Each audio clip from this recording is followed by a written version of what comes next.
Et de 4, la Red Bull RB16B est la 4e monoplace dévoilée pour la saison 2021 de Formule 1, une évolution logique de sa devancière qui sera pilotée par Max Verstappen et Sergio Perez. L'aventure Red Bull en Formule 1 en tant qu'écurie a débuté fin 2004 lorsqu'ils ont racheté l'écurie Jaguar. David Coulthard, en partance de chez McLaren, a rejoint le projet et était associé pour la saison 2005 à deux jeunes loups, Christian Klein et Vito Antonelli, qui devaient se partager le second baquet. Bon, l'expérimentation n'a duré qu'un temps, ils se sont vite rendus compte chez Red Bull que ça n'était vraiment pas pratique d'avoir deux voitures pour 3 pilotes. L'un des objectifs de Red Bull était en fait de permettre à ses pilotes de son junior team de monter jusqu'à la Formule 1.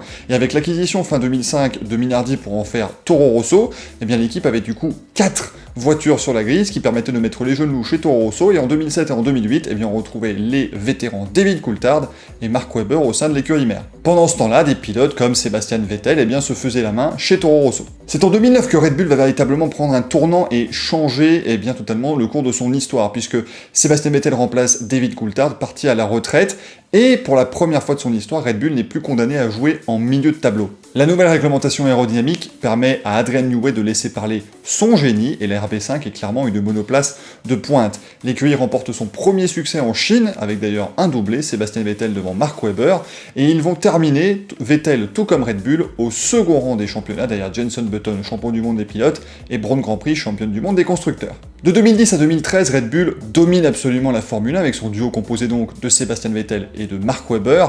Le pilote allemand devient le plus jeune champion du monde de Formule 1 en 2010 et il remporte les 4 titres mis en jeu, et Red Bull fera pareil au niveau du championnat des constructeurs. En 2013 particulièrement, où Sebastian Vettel marque 9 succès de suite en fin de saison, la domination Red Bull fait jaser. Et ça a d'ailleurs fait jaser un certain Lewis Hamilton qui a déclaré que la domination de Vettel et Red Bull risquait d'ennuyer un petit peu les fans.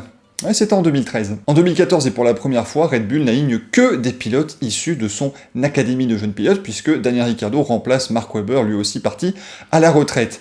L'adaptation au V6 turbo hybride est assez compliquée, puisque Renault n'a pas véritablement pris le virage comme espéré. Malgré tout, l'écurie parvient à remporter 3 victoires, toutes pour Daniel Ricciardo, et également à terminer 2e du championnat du monde des constructeurs.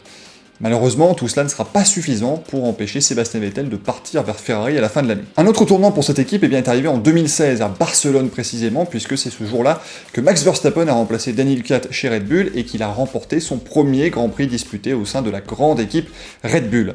Le duo Verstappen-Ricciardo est resté inchangé jusqu'en 2018, et on a assisté à pas mal de belles passes d'armes entre les deux.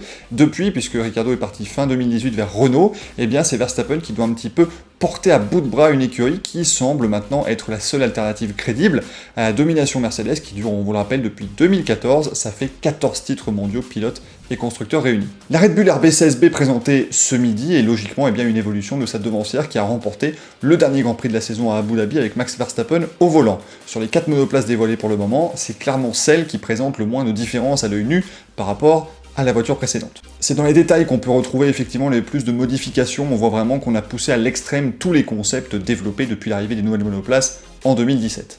Et c'est finalement du côté de la livrée qu'on observerait le plus de modifications, puisque Honda prend une place beaucoup plus importante, il remplace Aston Martin, qui n'est plus sponsor de l'équipe, puisque Aston Martin va lancer sa propre écurie en reprenant l'écurie Racing Point, qui continue mais avec le nom Aston Martin pour cette saison.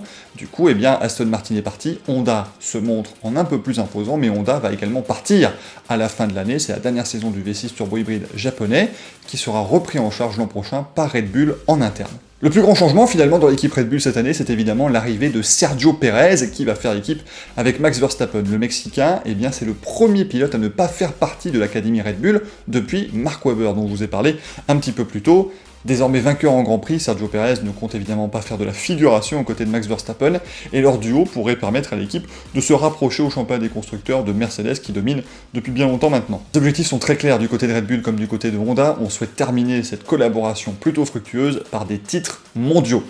Reste à savoir évidemment si ce sera un objectif atteignable, on le saura à partir du 12 mars avec le début des essais privés à Bahreïn. J'espère que cette vidéo vous a plu, cette présentation de la Red Bull RB16B, si c'est le cas évidemment n'hésitez pas à mettre un petit pouce vers le haut juste en dessous, laissez un commentaire bien sûr, qu'est-ce que vous pensez de cette nouvelle Red Bull, est-ce qu'elle pourra aller battre les Mercedes cette saison, on va le savoir évidemment cette année, n'hésitez pas à vous abonner à la chaîne évidemment pour suivre toute l'actualité des sports mécaniques tout au long de l'année, et tous les jeudis on se retrouve sur Twitch à 20h30 pour le Racing Café, moi je vous dis à très bientôt, ciao ciao.